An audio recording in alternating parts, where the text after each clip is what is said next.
could take months for families who lost loved ones in the devastating airplane crash in Iran to bring their relatives back to be laid to rest. It's been 2 days of mourning. For some grieving families, the nightmare is only just beginning. While funerals won't bring an end to the mourning process, it can be the start of the long road to healing.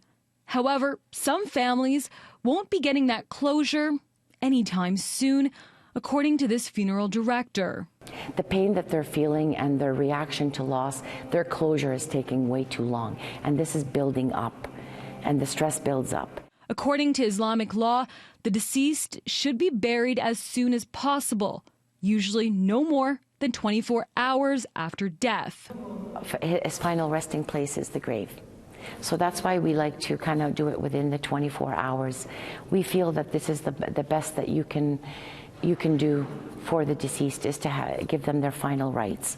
That won't happen this time.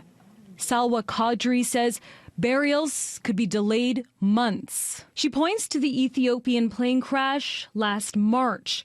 Final remains weren't done until November. They have to gather body parts and they have to take DNA testing. And they probably have to get investigators from all over the world. Then there's the political challenge. Canada and Iran have no diplomatic ties. Canada severed them back in 2012, labeling the country a state sponsor of terrorism, which could affect the timeline.